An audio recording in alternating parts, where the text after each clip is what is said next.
are you going to play against the struggle Yeah. or are you going to play into the struggle? And I think when Yeah. I say that, I mean playing Interesting. into the struggle is like you're gonna do what you can to carve out your happiness and then that's it. Playing against the struggle is like, no, I'm gonna stand my ground, stand 10 toes to the day that I die. And I Mhm. feel like and being a black person in this world, you struggle like you're Yeah, going no, back and forth between those that's two good. things.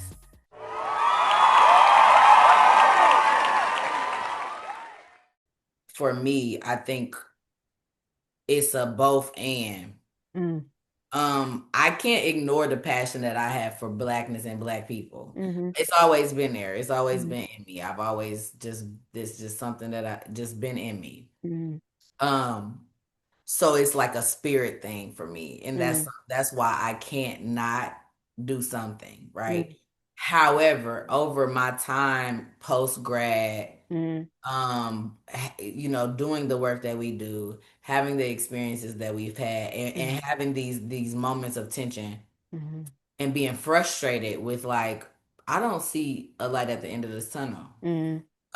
Just in the world. Right. In the world, I don't see a light at the end of this tunnel. This feels very much like this is just what it is. This is what we have to contend with, and we Mm-hmm, have to figure out ways to still create joy and still live and mm-hmm, experience life as mm-hmm. much as we can Right. because we've been given the gift of life. And regardless of what the world tries to take away from us and tell us about who we are, we have to figure out a way and create spaces to still live. Mm-hmm, Um And so there's both, it's both. And I have moments where I do get in a hole of like this is just I don't see this being fixed. mm-hmm, But I do think that the balance is like in the spaces that you're creating. mm-hmm, If you're aware and you understand what mm-hmm. is happening when you're engaging with people, Right.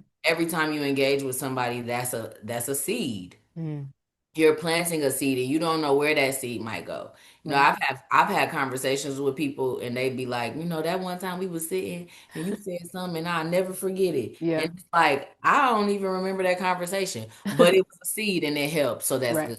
Right. Right. So I think of Maya Angelou specifically. Mm-hmm, Oprah told a story about Maya Angelou having a function at her house and somebody was there and whatever they was talking about was just not mm-hmm. kind to a specific population of people. Right. They made a very harmful joke. Mm, Maya Angelou said, "You do not talk like that in my house. You got to go." mm, Called them out and mm, made them leave, right? right. And so, although that was in Maya Angelou's house with whomever was there, Right. obviously Oprah seen it, and now she can tell people about it, right? Right. Whoever was called out in that moment, I guarantee they didn't make that joke again. And Mm, everybody who's seen it mm, took that in as either I won't be saying that, or that might give me the confidence mm, to stand on business mm, in front of everybody mm, about what I know to be the way that we need to be moving as people. And right. I think at the end of the we're examples, right? Like regardless of Mm, whether we want to be or not, somebody's watching you. Somebody mm, is taking in how you move, how you show up, what you right. do, what you don't do. Right. And if you are showing up in your best form as best as you can, right? Right. And you are putting your best foot forward as a human, because I think like outside of the boxes that they've created or people have created Mm, in regards to class and race and gender and all of these different things, we are human beings. mm, And that's what it comes down to.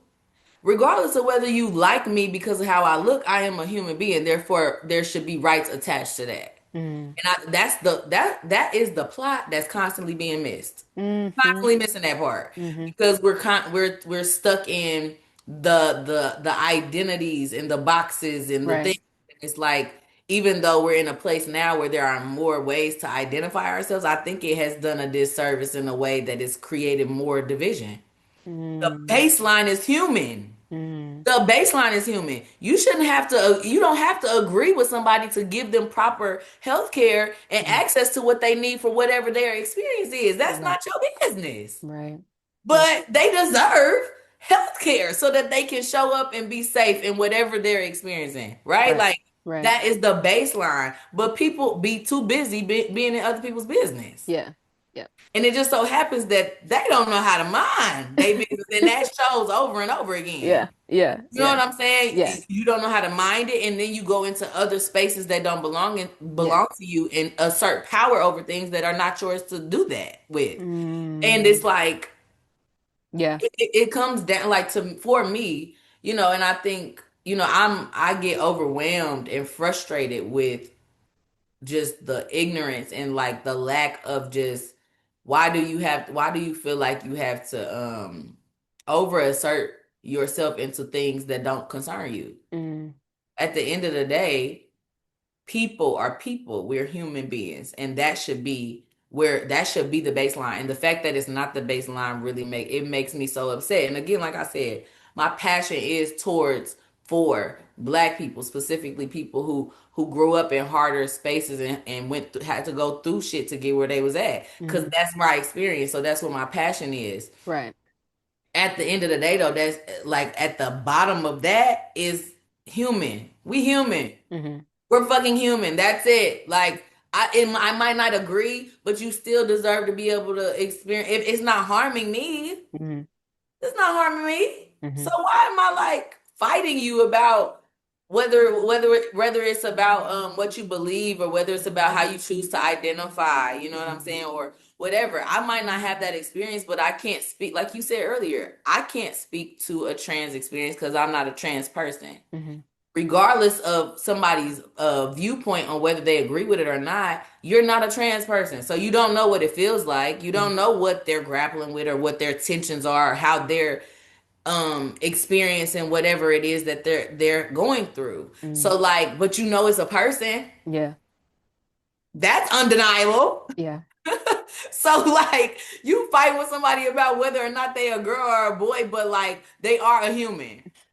They are. So Yeah. what about that? I'm sorry. I'm like losing the plot a little bit. We can move into intersectionality, but it's like people be so concerned with the wrong stuff. Oh, absolutely no. Yeah. You know? So concerned with the wrong things. Yeah. And to move into discussion about intersectionality and weaving in our reflections on a friend of ours, shout out to Hannah Gates, who's a Yes, student Hannah. Shout out to you. at CSU and the editor in chief, I believe, for the Cauldron. We're going to reflect on some of the points that she made in an article that she wrote back in 2023 as it relates to this topic. But before we move into that, something that you said around the various ways in which we can identify Mhm. ourselves and as a means to like, showing up as our best and standing in our truth and coming in our best form. Like I know this about me and I'm inviting you into know these things and understand these things so that we can relate to each other on a human level, right? Yeah. Um, you said that like it's sown more division, and I think there's truth to that. I would expand on that point something I said earlier, which was there's this microcosm, right? This machine that just is constantly always working, and whomever is the arbiter of this machine can change over time. But essentially, like they have to latch onto something, whether it's Yeah. language, whether it's terminology, what have you, Yeah. to serve whatever their interests are. And we know that this is like case in point when it comes to politics and what we're seeing on the political stage right now as it relates to all these harmful bills that are coming out of the Ohio General Assembly, that are coming out of the National Congress, trying to alienate or remove the rights of transgender individuals, of disabled individuals, of Mhm. different groups in society that historically just have not had the access, power, and privilege that anyone outside of those groups has had. Mhm. And traditionally, there's going to be someone that's white, someone that's able-bodied, someone that's Right. list Right. goes on and on. But again, the point that I wanted to expand on is just like they're concerned with the wrong things because they know that by being able to control these narratives, by being able to create these ideologies, it serves the purpose of making sure that white supremacy is something that Yep. continues to its foundation continues to stay.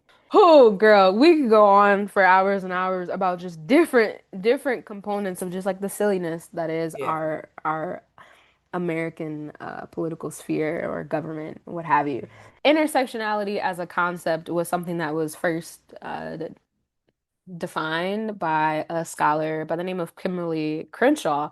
And so I'm just gonna read what I looked up to make sure that we get it exactly right, and then we can expound upon that and then talk about our reflections as it relates to Hannah's article. But it says that intersectionality is a term coined to describe how race, class, gender, and other individual characteristics intersect intersect and overlap to create a unique experience of discrimination and disadvantage. So to simplify that in my own words, essentially, different components of your domain of life, of being a person, can come together and either heighten well, not either heighten, can heighten like the disadvantages or the discrimination that you may face. So it's one thing to be black in America. It's a whole other thing to be black and queer. It's a whole other thing to be black, queer, and disabled. It's a whole other thing to be black, queer, disabled, and poor. Um, like the margins in society that you will exist in are going to be further and further um distant from access, from power, from privilege, from resources that we should all just inherently have access to. Like it should just be something that is our fundamental right to have access to healthcare, to have access to food, to have access to a wage and money and a financial status that allows you to take care of your bills but not be swallowed by them. And then to do things that like cultivate joy, like to travel or to, to go see a movie every other weekend or something like that, whatever that looks like for you. Um, these things should just be fundamentally like across the board. We should have access to it regardless of those characteristics. But the way our society is set up is that we don't. So yeah, like they're characteristics that confound together and that can make the experience of discrimination and experience different disadvantages in life like just far worse. Mm-hmm. And I'm realizing that and reflecting on Hannah's article specifically, it doesn't necessarily tie into this concept of intersectionality. Mm-hmm. This that her article is it is entitled "Black is Beautiful," Mm-hmm. and it to me the overarching kind of like theme or tone that I get from the article is like there's all this question and all this curiosity about Black culture and its influences and things of that nature and like what is a trend and what trends in our community and how that influences other communities Mm-hmm. um and just how oftentimes that can be flattened or suppressed Mm-hmm. and it's not something that um folks outside of it that are looking in want to celebrate but she makes a point that like Black culture should be protected Yeah. um in the article. What I will say in connecting it to this idea of intersectionality is like there's a line in here. I think it's like the second paragraph. Yeah. The ending of the sentence. She's saying Ebonics, which is a language in which Black people communicate to each other, the history of Black people and all of the captivating experiences a Black person goes through that correlate to them because of the color of their skin. Right. So I read that line because it goes back to this idea of just like for me, at least for me, that a lot of the things that are tied to blackness outside of, the community have been put on us. Um, a- and it is attributed to our skin color, but like that's so insane. It's so bizarre that like people would assign so much to just a color. Like just because I'm brown, like it means this, that, and the third. Mm-hmm. I'm gonna show up in this way. I'm gonna do this thing. And Mm-hmm. earlier you made a point of us recognizing that like our blackness is the first thing that people are gonna worry about us. I identify as a black cisgender queer woman, Mm-hmm. and I'm also educated. I also have like I like to sing. I'm Yeah. I'm I'm really like in love with sweets, all things chocolate, ice cream. Like there's so much more to than just like what you see on the surface. No, none of us can control how melanin shows up and is expressed as a gene I was just about to say, and it really in our comes body. down to literally a science. It's science in Hmm. regards to we have more melanin than they. Hmm. That is Hmm. quite literally the reason why. And Hmm. of course, that like if you go deep dig into like, oh, why do people tend to have more melanin than others? It's based on like where they lived. Hmm. And based on where we lived, we were made to live in certain terrains. Hmm. Us having more melanin, most of our people come from Africa. Africa is a warmer space and Hmm. place, Right. therefore X, Right. Y, and Z. Right. If you were more likely to live in the mountains and shit, you probably don't experience the same type of weather. Therefore, You don't have it. Yeah. so Yeah. it's just like, Yeah.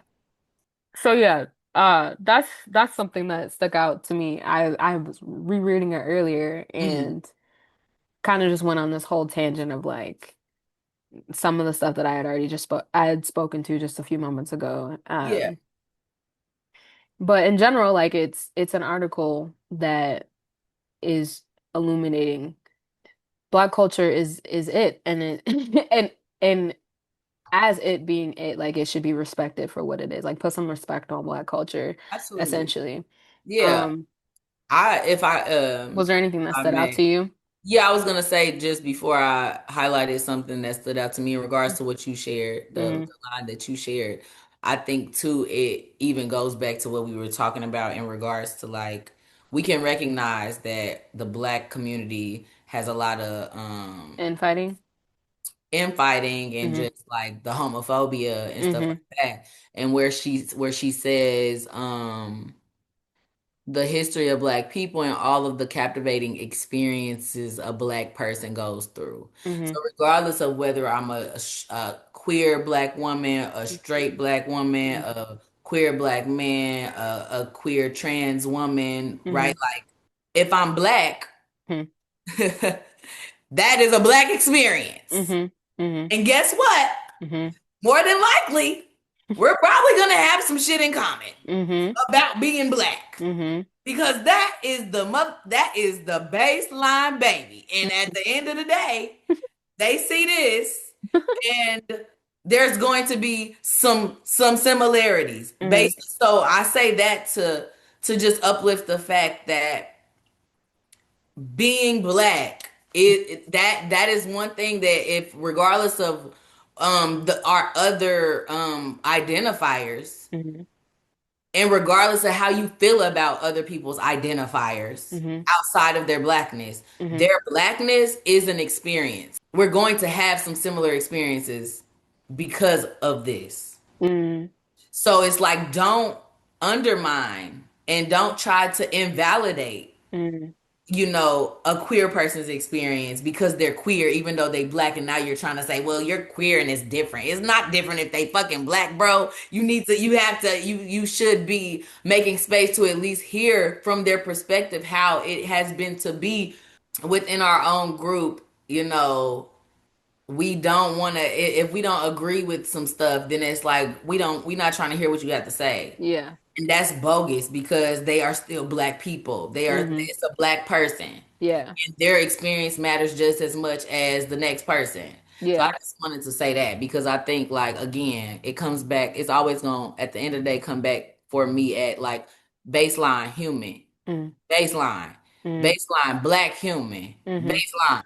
You know what Hmm. I'm saying? Like, come on. Um, one of the things I was thinking about when we was talking earlier, Hmm. she she references Sarah Bartman. I don't know if I'm saying her name right, but it's the woman who in 1815, a Hmm. beautiful, Hmm. luscious black woman with Hmm. big booties and boobs. Hmm. And they was all like, "What the heck? Where did she come from? What is this? Why is she looking like this?" And Hmm. essentially, she was carrying her around all around the world and poking and pricking at her. Had her up basically like some type of circus animal, letting people touch on her and putting all of her goods out for the world because they were so confused about why she looked the way she looked. Yeah. And we was talking about something earlier, but and I forget what it was, so I'm not gonna Are press you my. talking about when you were talking about the stereotype of a mammy Um, with no, more Jezebel? probably around the stereotype of being hypersexualized, Yeah, okay. and just even in the idea of being black and woman. Mm-hmm. Um, we know like black women tend to have, and it's not just us. Yeah. Not just us, but we do tend to have curvier bodies, Mm-hmm. bigger booties and boobs and stuff like that, Mm-hmm. what have you. And this idea of us being hypersexualized when it's really like we're not hypersexualizing ourselves. Mm-hmm. You're doing that to us because you never seen whatever you're experiencing, you never seen that before. So yeah, I was just like I appreciated her referencing Miss Bartman because I think like to think about her her as a woman and being a black woman and just being put on Front Street. Her Mm-hmm. stuff was put on Front Street. Mm-hmm. Like these people are touching and poking and like I couldn't imagine what it was to do to even exist that like I couldn't imagine what that must have felt like. Mm-hmm. And when I think about us as women, right, and just the lack of education we receive about our own bodies Mm-hmm. and how they work and how they function and the how they change, right? Like when we have kids versus when we don't have children, how our bodies change when we do have children, the things that the health issues and health concerns that we Right. experience, and just all of these things, even just the experience of pregnancy and how actually like that is not no small thing to push a baby. It's a human coming out of your body. Mm-hmm. Can we talk about it? Like what? And there are people who do not have our bodies telling us what we should be able to do with With them. our bodies. Yeah. It's absolutely insane. Mm-hmm. You talked about earlier black women typically, we often end up in these spaces where we want to fix stuff and Mm-hmm. we're willing to bear the cross for Mm-hmm. other people and other people's stuff because we understand that like we have a spiritual understanding of the importance of it, I guess. Mm-hmm. But to do that and to show up in that way and then be hypersexualized by people who look like us. Be put in a situation where if I speak up, then I'm automatically the angry black woman. Mm-hmm. Be in a situation where you have black men saying, I don't like black women because black women are this and they are this and they are that. Mm-hmm. Um, it's an interesting place to stand because for me and I'm talking for me personally, it's an interesting place to stand because it's like, what did I do for y'all to hate me so much? Mm-hmm. Like, what did I do to y'all? Mm-hmm. Like, what did I actually do? Being somebody who even, and I think I talked to you personally about this a little bit, but being somebody, I don't identify as queer. I have been attracted to specific women throughout my life. Mm-hmm. I don't necessarily care about titling, but I think I would fall more under heterosexual, but I can acknowledge that I've liked women. Mm-hmm. I don't feel like I have to title that. I don't feel like I have to title that. But I have had somebody who identifies as queer tell me that based on whatever tensions I was having within myself and the things that I was experiencing, like basically say, like, you're not gay. You're not really gay. And it's like, what do I have to be? I'm just saying this is where I'm at. Like, this is how Yeah. I'm feeling.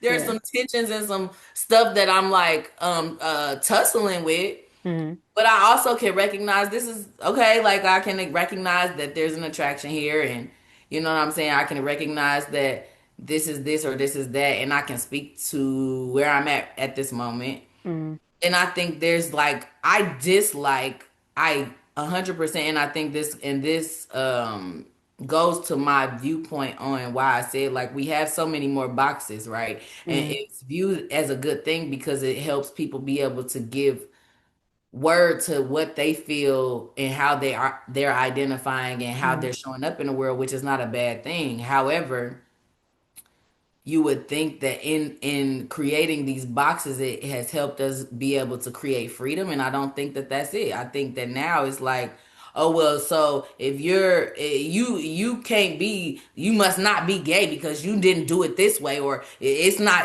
really gay if it's not this. And well, Mm, speaking as the, like, I've had people say, like, speaking as the queer representative, as a real queer person, what, mm, bro, mm, like, what the fuck is that? mm, What the fuck? What? I'm having a human experience, and mm, this is where I'm at, and this mm, is how I'm feeling. And I know, and don't get me wrong, because I know that there are some people who play that, ride that line, mm, and like, it's like, well, I'm not gay, but it's like, girl, then why you all up in my face and flirting with me? I could tell you flirt with me, and you mm, on some trash. So what's up? Because mm, if you not, why, if you not that, you don't like women like that, and that's not an interest of you, and you're not trying to do that, then right, why are you all up in my face like you want me to do something to you? right. And like, what is that? Because I do think there is people be playing. Mm-hmm. But I also feel as though for me, it's like, if I can come and say, all right, like, this is not how I identify, however, this has been my experience, and this is where I'm at. I'm tussling with myself back and forth with X, Y, and Z. Mm, And that's my experience. It's not like me trying to put it onto somebody else or say like yeah. whatever. So I just think from that end, that has been a little frustrating, I suppose, in regards to just my intersections, Mm. because I don't feel the need to like over identify to anything. I am having a human experience. This is where I'm at for where Mm, I'm at right now. mm, Um, and that's what I and that's it. And it yeah. could change, and it might not change. It could evolve into one thing, or it could evolve into something else. Mm, I don't really know because yeah. I'm here for the first time, so I have no idea where it's gonna go. You had said that the struggle of like your interactions and not wanting to over-identify. Okay, yeah, there are more identities to take on.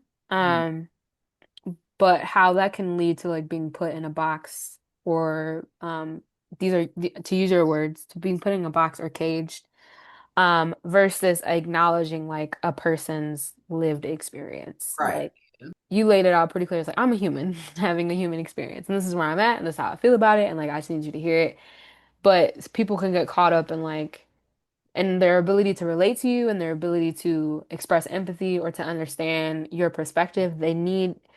We feel the need to like, I have, like, okay, so then if you're questioning this, then maybe, maybe you are queer, maybe you would be more comfortable identifying as like bisexual or bi-curious or this or that, and sometimes it's, or maybe more often than not, it's not necessarily about a label or necessarily even about like naming a specific thing. It's really about being able to create space for and be present when someone is sharing yeah, something about their lives or about themselves, to just know that like they're being vulnerable with you. right, And they are like giving you a peek beyond the curtain, because maybe all you ever see them represent themselves as is one thing, and that could be wrong. It could be misaligned, it could be distorted in some way, shape, or form. I think we talked a lot about distortions and stereotypes throughout this conversation. But at the end of the day, like you're now getting to hear from the source themselves, right, them voice, like their thoughts, their feelings. Um, and your job then is just like to listen and to ask questions, not so that you can be like, okay, so I just really need to be able to pinpoint, like, are you saying that this is what you are? No, like for you to be able to kind of just like be a mirror for them. Like, because I think our last episode was asking like, are we mirrors? And like, how do we reflect back to people that we understand and respect the fullness of their right, humanity? And I right, think if we're so caught up, I think the point that I hear you're making is like if we're so caught up on being able to pinpoint a specific identifier, um, we're gonna miss being able to witness and yeah, being able to witness the fullness of somebody's humanity and recognizing like just being able to understand the baseline of like this is the experience that they're sharing, this is how they feel about it, these are their thoughts about it. Yeah. And I think that's an entirely valid take. There are specifically on certain occasions with certain identity characteristics where like we do have to acknowledge like there is a distinct difference here because of just how laws are set up.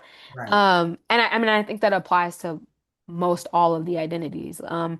But I think it's definitely more prevalent and definitely more visible when it comes to like when we're talking about disability, when we're talking about race.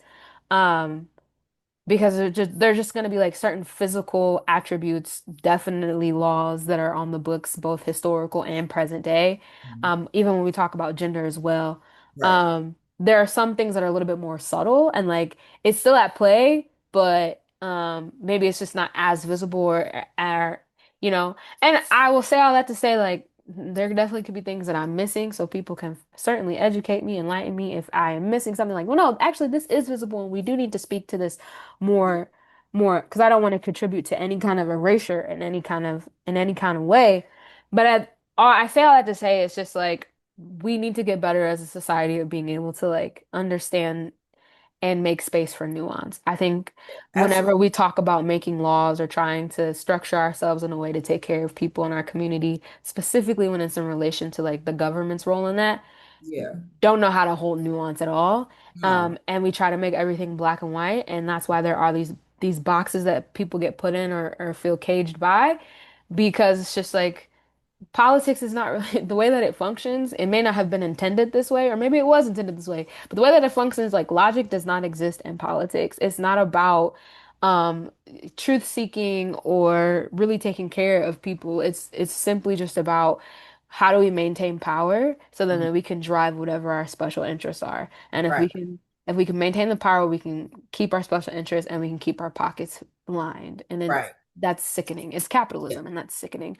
But Yeah. yeah, so thank you for sharing. Continuing to talk about Mhm. intersections, but really kind of thinking of The spirituality piece. the spirituality piece. Hmm. And so I am somebody who believes in God, I believe in Jesus, right? And Hmm. so another thing that I've come to realize is that when I say that, people automatically say that I'm Christian and Hmm. they automatically attach Hmm. whatever they think about Christianity, that must be what I am. Hmm. And I found myself struggling with that because I'm like, well, I never necessarily call myself a Christian. I don't know what actually makes you a Christian. Is it Hmm. because I believe in Jesus? Is that, or is it because I read the Bible? Like, is that what makes me Christian? So Hmm. my best friend gave me some language and basically said, well, if you believe Christ is the Son of God, Hmm. that's what technically makes you Christian. And I'm like, okay, helps me understand it. However, do I feel comfortable saying I am a Christian? Not necessarily. I do feel comfortable saying I believe in God and I believe Jesus is the Son of God and I believe he came back and I believe he died for my sins and I receive him for that. Hmm. And I suppose I don't know if that like I don't know if it's silly to say, but I don't necessarily identify as Christian. Hmm. And I think it's because when I hear Christian, when I hear the word Christianity, there are way more negative connotations Hmm. attached to it. And I understand why. Hmm. Um I still it doesn't, but it does not keep me from opening my Bible. Hmm. It does not keep me from recognizing the Bible as something that is important to get to know God and to get to know Jesus. I think it is very important to do that. Hmm. I can recognize man wrote it. Yeah, I know that. I Hmm. understand that. Hmm. Um, I don't believe in God because of what the Bible says. Hmm. I believe in God because of my experience. Like God has shown me him. I've Hmm. heard God's voice Hmm. in real time. I have said intentional prayers Hmm. and things have shifted. I know God is real because of my experience, not because of what somebody told me at church. For me, that's what it has been, and I think it has just done. I would say it's a disservice to people who might be curious, but they nervous to even go towards it because Christianity is just not. It's just if I didn't know God on my own, if He didn't find me on my own, I wouldn't want nothing to do with it either. Hmm. because it has been harmful. But it's been, men have made it harmful. Men have used it and been harmful and utilized things that it said, things that the Bible said, for instance, to validate slavery, right? Mm, To validate treating people, harming people and oppressing people. People have used that to carry on they awful stuff. And mm, what it ends up doing is to just keep people from actually wanting to get to know God. mm, And that sucks. I'm put in this box of Christian, mm, and what Christian has been is has not necessarily always, and I'm not saying all Christians, because there are some who walk the walk, talk the talk. They fruit is a reflection of what they believe, but there are a lot of people who identify as Christian mm, who are not really moving in the way that is like, what would Jesus do type vibes. mm, You're not moving like that. I guess in regards to like identity and the tension between it, because I suppose there is a tension for me in regards to what I believe versus what the title is that's been given to me mm. based on my beliefs, and it's like get to know me and my perspective on it versus putting me in a box and saying, oh, okay, like you a Christian, so you must be homophobic. Yeah. Yeah. Damn. I mean, I seen the text, I see what it say, but I Yeah. also grapple with that. I don't know. Because here I go, having a church. So I gotta talk, Lord. I don't really know what this means. Will Yeah. I go to hell? I'm not really sure. It Mm, ain't none of my business to try to say somebody else gonna go to hell. I mm, got enough shit going on. yeah. I'm fighting my own battles over here. So like that it's just, and I get it, but it's also like it does a disservice for me in my exploration in life. Like I said, we all doing this for the first time. Mm, So it's like this is what I believe, and I want to make sure at the end of the day, I just want to make sure I'm showing up and being a kind and good person. mm, 'Cause that's what matters the most about, regardless of who I am, regardless of whether I am just heterosexual, whatever, whether I'm queer, whether I'm trans, whether I'm this, whether I'm that. Are you showing up as a kind person? Are yeah. you being kind? You know what I'm saying? Are you being patient? Are you extending grace when necessary? Removing yourself from things that don't serve you because you know it's going to make you show up in a way that may be harmful for other people. Like that's the baseline. Mm. Again, baseline. I didn't say baseline a couple times. At this point, if That's I the was word of the out day. to every time I said it, somebody would be a millionaire. I think the overarching thing or theme that I've heard you speak to in the conversation we've had today is just you really just have to explore and be curious about someone's lived experience. There has to be a degree of safety as well, like for someone to acknowledge even their pronouns or to start listing off and like this is how I identify because you don't know me. Like all I've given you in this present moment is my name. And like Right. that's all you really need to know at this moment because I gotta feel you out, you gotta feel me out, we gotta That get to part. know each Yeah. other. And so Yeah. like that's the overarching theme that I'm taking away from this conversation is like the answer is like yes, we absolutely are multifaceted.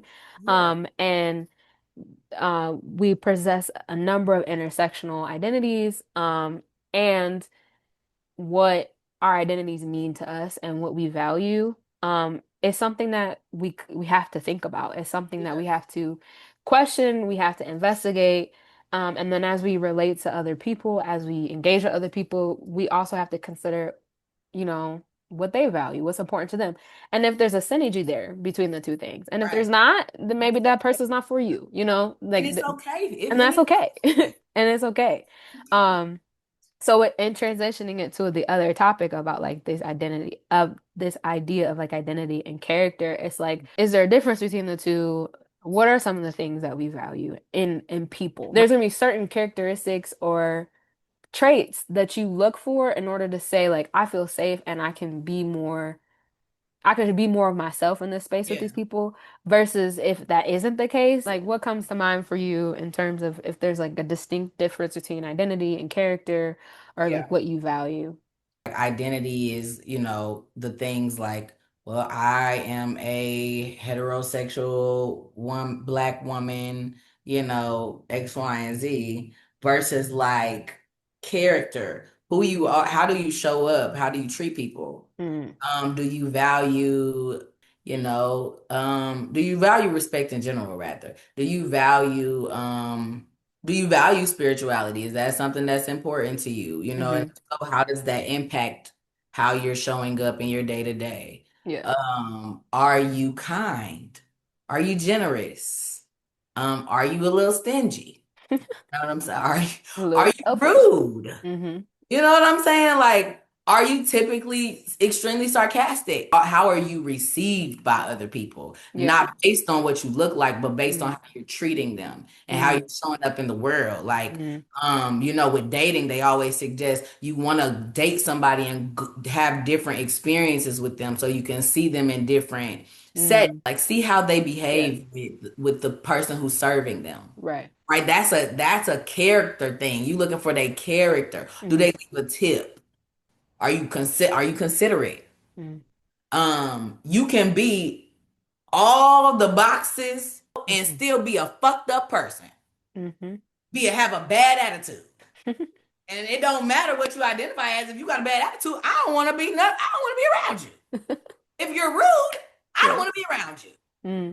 It don't matter what you look like. If you black and you rude, I don't want to hang out with you. Just because you black ain't got nothing to do with it. If you're inconsiderate, if you're an inconsiderate white person, I don't want to be around you. Mm-hmm. If you're a kind, loving white person, we might have something to talk about. It really does not matter how you identify if your Yeah. character is fucked up. Mm-hmm. Straight up. And I be feeling like they be missing that. Your identity doesn't keep you from being racist That's facts. or Yeah. prejudiced Yeah. or homophobic. Yeah. Yep.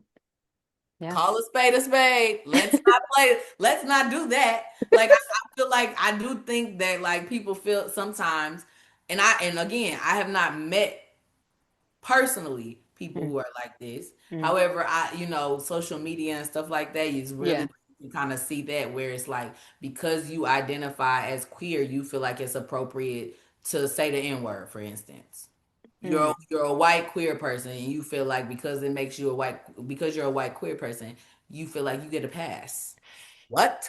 Again, logic. I hear what you're saying. That's and I know that you just came That's up a with that crazy example example. on the spot, But but that like example is a stretch. But yeah. it's a crazy example, but I hear it. I hear it's like, bro, what? it. It would be more so because now I just in my mind I just feel like I have to correct it because Okay, that example. clean it up, clean it up, It clean it would up. be more so like if you are around a lot of black people and That's like the thing. you pick up on the AAVE a lot of the time, or like you grew Yeah, up in the projects or something like that, and like yeah. you think that gives you a pass to say nigga. Nah. Mm-mm. No. Yeah. Identity are those characteristics about you, how you perceive yourself and like Yeah. how you show up in the world, and then character is really about your behavior and like how you treat Yes. people. There you go. So Absolutely. and I think in terms of like character traits that I Hmm. value, honesty above Yes. all else. Like, because if you're Yeah. not being honest, then what are you doing? Yeah. What are we doing? Like What are we honesty, doing? yes, honesty is important. And even when it like I would rather, oh, I put a quote in my phone the other day because I collect quotes. Period. And somebody said, I don't remember who it was. It was something I seen on Instagram or YouTube or one of the places, but the quote is an uncomfortable truth can be worked with, a lie is unsustainable. And I said, that's a Good. bar. That's going in the notebook. Absolutely. Yes, absolutely. To anyone that's viewing this, and you may be white, okay? Mm. You may happen to be a descendant of a European American. Hmm. Um, you got to be willing to sit with your uncomfortable truths, okay? And it's like Yeah. the talks about racism, about white supremacy, and how we're trying to get away from that, away from critical race theory and all those things, because people don't want to be made to feel bad or be made Yep. to feel guilty because of Guilty. something that happened in the past. It's not just happening in the past. Mm. Like there are still ideologies, there are still thoughts and Yes. perceptions that many descendants of European Americans hold today about multiple different races, multiple different ethnicities. And you need to be able to sit with that. And you Yeah. need to be able to acknowledge like that's how like there's a prejudice that exists there. People think like if you're not like a Tom, a Dick, or a Harry, and you're just like, you're not saying the hard R, Yeah. and you're surrounded by other people that think like people think like, oh, well, that's not my reality. I don't, Right. function that way, I couldn't possibly be racist. Like I got black friends. I Yeah. go to the protests. I'm Yeah. invited to the cookout. I listen Yeah. to the music and I don't say the N word or it may not be that overt. Sometimes it's more covert. But think about when you pass somebody on the sidewalk and they happen to be a person of color Hmm. what instinctually happens because sometimes it's subconscious like Yeah. do you tighten up a little bit, do you get a little tense, like Yeah. think about when you're at the store and you work like you're an employee at a retailer Mhm. and how quickly do you walk up to a person of color than you would another white person. Yeah. Think about the tone of which you greet them. There you go. Like you come up to them and you think about like maybe you're more sunshine and hi, how are you? How can I help? Why did I do a Mickey voice? That's crazy. But you know, like you know, you're much more bubbly, and then maybe you come up to a person of color and you're just like, "Welcome to the store." Like your whole tone, demeanor change. You know, think Yeah. about that. Think about when you're in a space, a predominantly black space, like you know, because yeah, you do got a lot of black friends and you down with the community. You know what I'm saying? What kind of thoughts show up for you? And it's like if these are things that you don't think about, or these are things that don't come across your mind, then you need to sit with that because you're not as conscious as you think you are. You're not as down as you think you are. Hmm. Um, because I'm telling you, that is the lived experience of many black people. Is like when we walk into a predominantly white space, we think about it. We think about how we're greeted when we go into a retailer, and it's like if the person that came before you, cashier, had a different attitude, Yeah. it was a different demeanor, and Yep. it's these subtle little switches that we pick up on, and we've had to be cognizant of those things and vigilant about those things because there's often times where when we're not, we miss the plot on something and then we're harmed. Yeah. Come on. Something harmful happens to us. Talk about it. Um, and that can apply to any marginalized identity, not just black folk. Absolutely. That's why it's important to be reflective. That's why it's important to take time. And especially, I want to say this especially for if you are in an interracial relationship, know that it's going to be difficult to talk to your partner about some of the things that I just laid out. It's important to be able to talk about it, to be able to bring it up. I know that there are some folks that say like, no, don't talk about it. But I'm just like, okay, if I say to me personally, I value honesty and we can't honestly talk about these things, like these are things that you don't notice when we're out and about. And it's like, I don't want you to exist in the world and pretend like it doesn't exist. Because if you do that, then you invalidate my experience and then you can't love me properly. And there you go. There you go. Yeah. And so Yeah. I wanna say that to any, you know, young interracial couples out there. It's just like, you know, keep loving on each other. We love Yeah. that for you. Um, but yes, definitely be mindful and honest about the nuances and the experience. And it honestly goes both ways. Like, for the black person in that relationship, there's certain nuances and things that your white partner is not gonna be able to pick up on. Yeah. And then there may be certain things that it's not that the black partner wouldn't understand, they just may not be able to clock like, okay, when you have certain feelings, the white partner has certain feelings about things when the black partner brings things to them, and it's just like, but then you invalidate me being able to talk about this with you. Y'all gonna have to work on that. Yeah. Help, y'all gonna have to work on that for it to work, because to not acknowledge that at all, then the relationship's not gonna last. But And yeah, I didn't mean to cut you off. go ahead. It makes me think too of like that the colorblind ideology. Hmm. Like saying you don't see color is not It's not an answer. helpful. Yeah. That's not helpful Mm-mm. because what it's doing is you're taking it's like a cop out essentially, in my opinion, because Yeah. you're taking the easy way out of having to really sit with what is going on. If you say you're colorblind, that means you're trying to ignore the fact that I am black. Therefore, you're ignoring my experience as a black person in Mm. America. Ignoring it is not the answer. No. That's not how that works. And the thing is when you make space to get to know my experience and get to know how I'm seeing things from my end of the river, Mm. then that gives you the space to be able to clock it on your own Mm. from your end and Yeah. from who you're around and who you spend your time around. Hmm. And also because people be so ready to say, well, what can I do? What can we Mm. do? Right? If you get to know me as a person and you get to know me as a black person in my experience, Mm. then that's where you're able to critically think about how do we find that balance between creating living life and creating life for ourselves, but also showing up and standing against the things that we know are wrong, the Mm-hmm. injustices that we know are wrong. If you are a white individual who is like you take the time, you're taking the time to get to know people who are of people of color, black people, people, of Asian descent, all of the folks. You're Mm-hmm. getting to know them as people and understanding their experiences and how they've experienced other white folks, right? Through those conversations, ideally you then can understand like, okay, like maybe when I'm in spaces where it is a predominantly white space and there are folks of color, I'm not going to overcompensate. Mm-hmm. However, I'm going to be aware that like, okay, just on some back end stuff, is anybody moving inappropriately? Mm-hmm. And if so, how can I show up in that way? I ain't saying pulling my Angelou if that ain't in you, but maybe you pull somebody to the side, Aside, yeah. or you can do something else. It's not about you being willing to lead the protest necessarily, or pull the flag down. I'm not saying everybody is not on that wavelength. However, it is the small things that you can do. It's the Mm-hmm. small things the ways that you can show up in a room or Mm-hmm. in a space. Even if it's a whole white space and you hear somebody saying something that's inappropriate, that is racist, or it's riding that line, Mm-hmm. it's the way in which you respond. Are you just gonna giggle it off, or are you gonna say, "Bill, that wasn't funny"? To bring us to that question of how does identity shape one's character? Because I do Mm-hmm. think, at least from my perspective, people who didn't been through a lot, Mm-hmm.